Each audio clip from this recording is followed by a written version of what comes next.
International మీటింగ్లు, mega ఈవెంట్లు ఏమవుదండి, 2 రోజులు దిమ్మ తిరిగే ఖర్చు తప్ప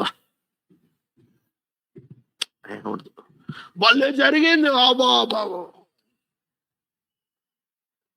అసలు పని ఎప్పుడు జరుగుద్ది తెలుసా? మీటింగ్లు అంతా అయిపోయిన తర్వాత నాలాంటి వాడిని ఇంకొని తయారు చేస్తే పని అంతే. చచ్చేటప్పటికి నాలాంటి వాడిని ఎంతమంది తయారు. ఏసఐ చేసిన పరిచయం అంతా తిప్పి కొడితే, ఆయన ఇన్ని మీటింగ్లు పెట్టాడు కదా, ఈ 5,000 మంది వచ్చారు, 7,000 మంది వచ్చారు, ఓ భలే వచ్చారు జనం. చివరికి ఈ 5,000 మందిలో 7,000 మందిలో ఎవడు మిగిలాడంటే ఎవడు పేరు దేనికి కనపడదు. ఆయనలాగా ఒక 11 మందిని తయారు చేశాడు. వాళ్ళతో పని అయింది. పరిచయం అంటే ఒకటే, నీలాంటి వాడిని ఇంకొన్ని తయారు చేయి, వాడు రెడీ అయిపోయిన తర్వాత చక్కగా సమాధానంగా చచ్చిపోవడానికి రెడీ ఉంటుంది అంతే.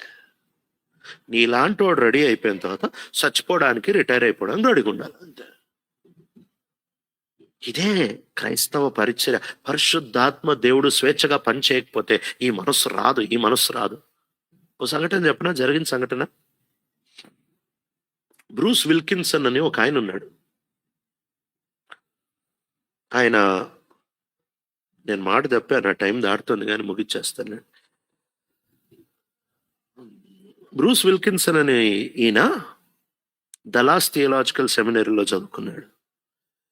ఈయన అందరూ లాస్ట్ డే ప్రాజెక్ట్ పెడతారు కదా, ప్రాజెక్ట్ థీసిస్ రాసిస్తారు కదా. సో ఈయన కూడా ఏదో స్టడీ చేద్దాం అనుకుంటున్నాడు, ఏమీ కుదరట్లేదు. చివరికి తన భార్యతో ఏం చేయాలో నాకు అర్థమే కావట్లేదు అని అన్నప్పుడు తన భార్య అంది, బ్రూస్, నువ్వు అందరిలాగా ఎందుకు ఆలోచిస్తావు? నువ్వు క్రియేటివ్ మనిషివి కదా, నువ్వు డిఫరెంట్గా ఆలోచిస్తావు కదా, నువ్వు చాలా డిఫరెంట్ మనిషివి కదా, నువ్వు ఎందుకు ఇట్లా ఆలోచిస్తున్నావు? నువ్వు నీదంటూ నీ స్టైల్లో నువ్వు ఆలోచించు అన్నప్పుడు, అవును కదా, అందరిలాగా ఎందుకు ఆలోచిస్తున్నా అని చెప్పి తను చాలా క్రియేటివ్ మనిషి.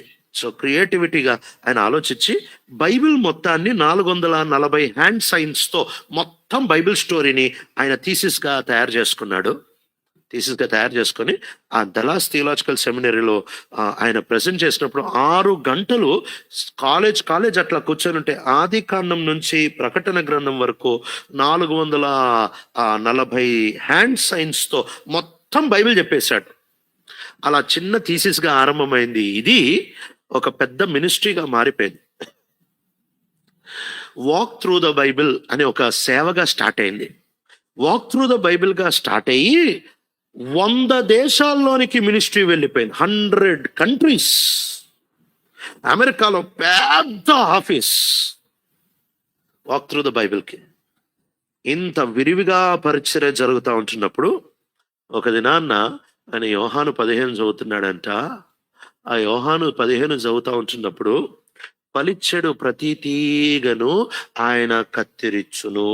He will prune every branch that bears fruit. ఫలించెడి ప్రతి తీగను ఆయన కత్తిరించును. ఈ మాట చదివాడంట. చదివిన తర్వాత అలా నవ్వుకుంటా మనసులో అనుకున్నాడంట, ఏముంది ప్రభా కత్తిరించడానికి, అంత వదులుకున్న సేవకు వచ్చేసాను కదా, ఇంకేముంది ప్రభా కత్తిరించడానికి అని మనసులో అలా అనుకుంటూ, అయినా ప్రభా నువ్వు ఏం కత్తిరించమన్నా నేను రెడీ అయ్యే ప్రభా, నేను ఫలిస్తే చాలు ప్రభా, నువ్వు అనుకున్నది నేను చేస్తే చాలు ప్రభా అని ప్రార్థన చేస్తా ఉన్నాడంట. ప్రభు అన్నాడంట, నేను ఏం కత్తిరిద్దాం అనుకుంటున్నాను తెలుసా? వాక్ త్రూ ద బైబిల్ మినిస్ట్రీనే కత్తిరించేద్దాం అనుకుంటున్నా. ఏంటి ప్రభా నువ్వు మాట్లాడేది? కరెక్టే నేను మాట్లాడేది. కత్తెర తగిలితే నొప్పి పుడుతుంది కదా. వాక్ త్రూ ద బైబిల్ మినిస్ట్రీకి రేపొద్దున్న నువ్వు వెళ్ళి రెసిగ్నేషన్ లెటర్ ఇచ్చేసేయి అని అన్నాడు. ఏసీ రూమ్లో చెమటలు పట్టాయి సార్కి. ఏం మాట్లాడుతున్నావు ప్రభా? నేను స్టార్ట్ చేశా, అంతా నేనే కష్టపడ్డా, నేనేసుకున్న పునాది, నేను చేసిందే మొత్తం నేనే చేశాను. 100 దేశాల్లోనికి మినిస్ట్రీ తీసుకొని వెళ్ళాను. ఇంత పెద్ద బిల్డింగ్, ఇంత పెద్ద ఇన్ఫ్రాస్ట్రక్చర్, ఇదంతా రెసిగ్నేషన్ పెట్టేయమంటున్నావు. ఎవరికి ఇవ్వాలో కూడా తెలియదు కదా, అసలు టోటల్ నాదే కదా ఇది. రెసిగ్నేషన్ పెట్టేసే. ముందు వెనకాల ఆలోచించలే బ్రూస్ విల్కిన్సన్. నెక్స్ట్ డే తన బోర్డ్ మెంబర్స్ అందరినీ పిలిచాడు, అందరినీ కూర్చోబెట్టాడు. అర్జెంట్ మీటింగ్ అన్నాడు, అందరూ వచ్చారు. వచ్చిన తర్వాత ఆ మీటింగ్కి వెళ్ళి కూర్చున్నాడు. నిన్న ప్రభు నన్ను వాక్ త్రూ ద బైబిల్కి రిజైన్ చేయమన్నాడు అంటే అందరు లేచి నిలబడ్డారు. కూర్చోండి, మీరేడా కూర్చోండి, నేను పోతున్నా అని చెప్పి చక్కగా రెసిగ్నేషన్ లెటర్ పెట్టి బ్రూస్ విల్కిన్సన్ అని రాసి ఇచ్చేసాడు. ఇచ్చేసిన వాళ్ళన్నారు, ఇప్పుడు ఎవరు నాకు తెలియదు అని వెళ్ళిపోయాడు ఇంటికి. 100 దేశాల మినిస్ట్రీ ఒక్క పేపర్తో వదిలేసి ఇంటికి వచ్చేసాడు. పరిశుద్ధాత్మ దేవుడు ఒక మనిషిని నింపితే ఇది నాది అనే పెచ్చ వదిలిపోద్ది, నేను అనే పెచ్చ వదిలిపోద్ది. పని జరిగితే చాలు, నాలాంటోడు ఇంకోడు తయారవుతే చాలు.